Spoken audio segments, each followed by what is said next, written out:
Hi friends, সরজ্যোতির YouTube channel থেকে আমি শিউলি সরকার। আমাদের পৌরাণিক কিছু রীতিনীতি হারিয়ে যেতে বসেছে, আর পরবর্তী প্রজন্মের জন্য সেই রীতিনীতি ধরে রাখার জন্যই আজকের আমার এই ভিডিও।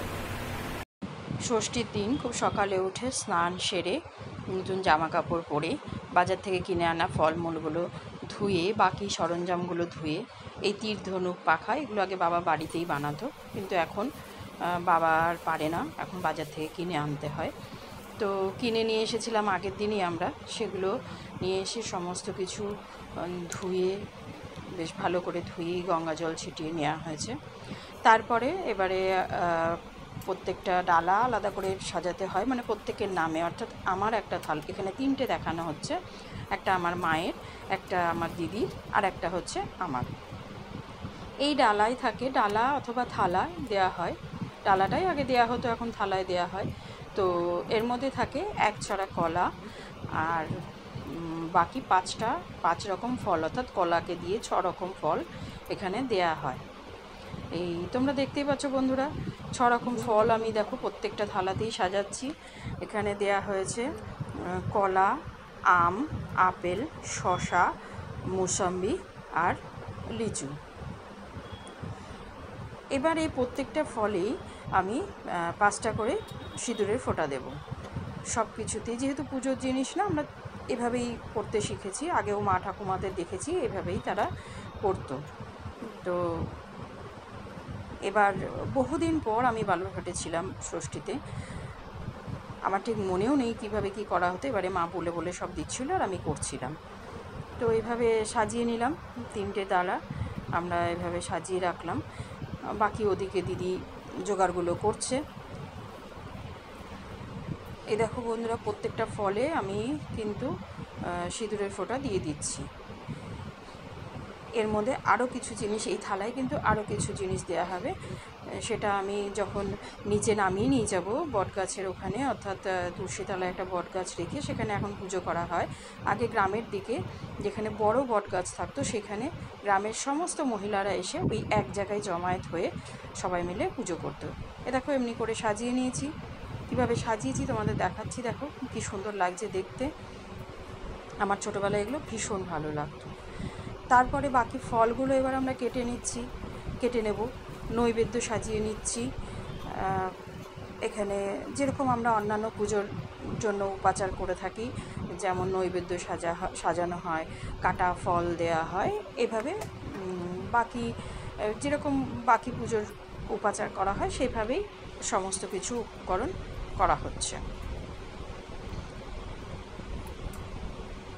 এই প্রায় হয়ে এসছে আমার পুজোর জোগাড়, সমস্ত কিছু করা।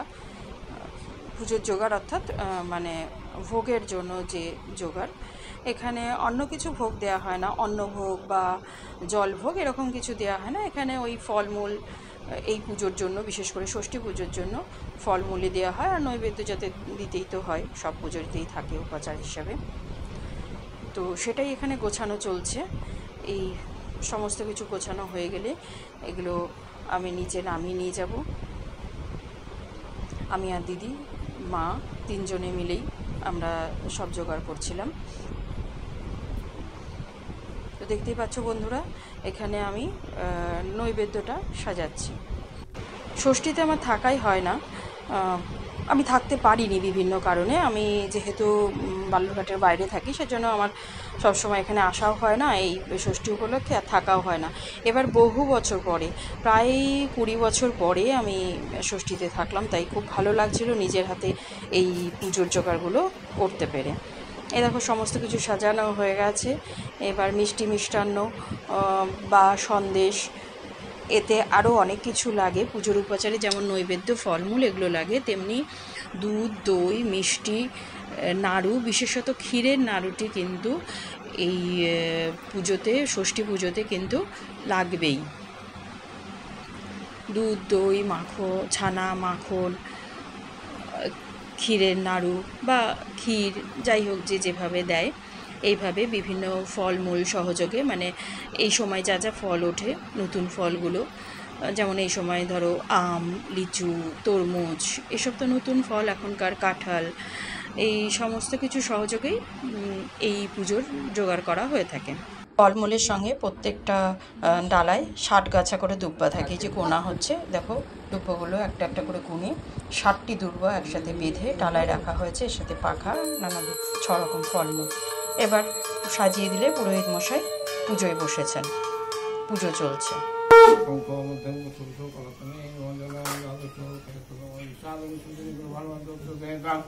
ওম নমঃ শিবায়।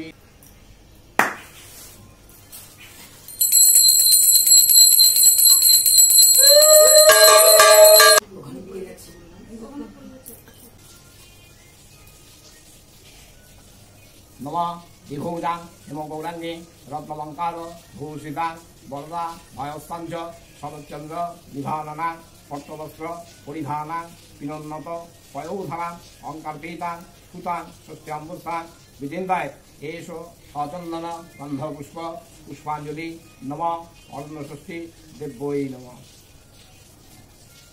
নাম করো।